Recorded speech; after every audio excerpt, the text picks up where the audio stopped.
പ്രളയകാലത്തും ദുരിതകാലത്തും ജാതിമതഭേദമന്യേ ഒരുമയോടെ കഴിഞ്ഞ മനുഷ്യർ അതൊക്കെ മറന്ന് തമ്മിലടിക്കുന്ന ഒരു കാലത്തും അതിൽ നിന്ന് ഭിന്നമായി മതേതര നിലപാടുകൾ ഉയർത്തുന്ന നല്ല കാഴ്ചകൾ നമുക്ക് കൊല്ലത്ത് നിന്ന് കാണാം. ആ റിപ്പോർട്ടിലേക്ക്.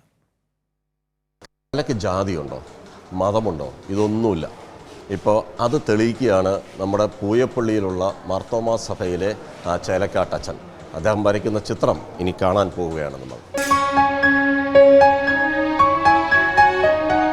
ഗണപതിയും ക്രിസ്തുദേവനും ഒന്നല്ലേ എന്ന് പറയാതെ പറയുകയാണ് വൈദികൻ ചേലക്കാടൻ. നൃത്തം ചവിട്ടുന്ന ഗണപതിയെ ആമേൻ പറയുന്ന വിരലുകളാൽ കോറിയിട്ടപ്പോൾ അർത്ഥതലങ്ങൾക്കും ചിത്രത്തിനും ഏഴഴക്. പക്ഷേ നിറങ്ങളിൽ വയനാട് ദുരന്തത്തിന്റെ ദുഃഖവും ആഴവും പ്രകടം. ഇത് കലയ്ക്ക് ജാതിയും മതവുമില്ല. കലയുടെ ഭാഷ സ്നേഹത്തിൻ്റെ ഭാഷയാണ്. വയനാട്ടിൽ ഇത്രയധികം പ്രശ്നങ്ങളുണ്ടായി, നാട് തകർക്കപ്പെട്ടു, ഒരുപാട് ആളുകൾക്ക് ജീവിതവും ജീവനും നഷ്ടപ്പെട്ടു. ഇന്ന് ഞാൻ നൽകിയതായ ഈ വരച്ചതായ ചിത്രം വാങ്ങിയത് ഒരു ഹൈന്ദവ സ്നേഹിതനാണ്. ചിലപ്പോൾ അത് പ്രയോജനപ്പെടുന്നൊരു മുസൽമാനായിരിക്കാം.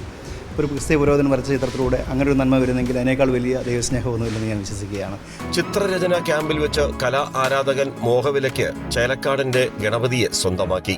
ഇത് വളരെ പ്രാധാന്യമറിയിക്കുന്ന ഒരു സാഹചര്യമാണ്. നമ്മുടെ വയനാടിനെ സംരക്ഷിക്കാൻ വേണ്ടി നമ്മുടെ കൂട്ടായ്മ കലാകേന്ദ്രത്തിൻ്റെ പ്രകാശ് കലാകേന്ദ്രത്തിൻ്റെ ആഭിമുഖ്യത്തിൽ ഒരു കൂട്ടായ്മ നടത്തുമ്പോൾ ആ വയനാടിനെ സംരക്ഷിക്കുന്നതിൻ്റെ ഭാഗമായിട്ട് എനിക്കും അത് ഉൾക്കൊള്ളാൻ, എൻ്റെ കുടുംബത്തിനും അത് ഉൾക്കൊള്ളാൻ കഴിയുന്ന വളരെ അതിലുപരി ഒരു പുരോഹിതൻ്റെ ഒരു ചിത്രം, നമ്മുടെ ഒരു ഐക്യദാർഢ്യം അതിനുള്ളിൽ അതിൻ്റെ ഒരു കണ്ടൻ്റായിട്ട് കാണുന്നത് വളരെ സവിശേഷമായിട്ട് തോന്നും. അതുകൊണ്ട് തന്നെയാണ് ഇത് വാങ്ങണം എന്നുള്ള ഒരു ഉദ്ദേശം എനിക്കുണ്ടായത്.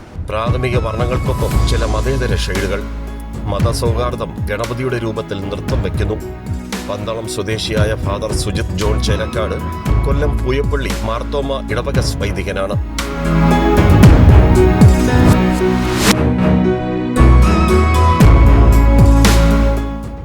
ജാതിയും മതവുമൊക്കെ നിറങ്ങൾ സ്വന്തമാക്കി കൈയടക്കി വച്ചിരിക്കുകയാണ്. അതേ നിറങ്ങൾ കൊണ്ട് ജാതി മതവുമില്ല, മതസൗഹാർദ്ദത്തിൻ്റെ നിറങ്ങളാണ് താൻ വരയ്ക്കുന്നതെന്ന് കാട്ടിത്തരികയാണ് നമ്മുടെ ചേലക്കാടൻ. ക്യാമറമാൻ അയ്യപ്പദേവനൊപ്പം രാജ്കുമാർ.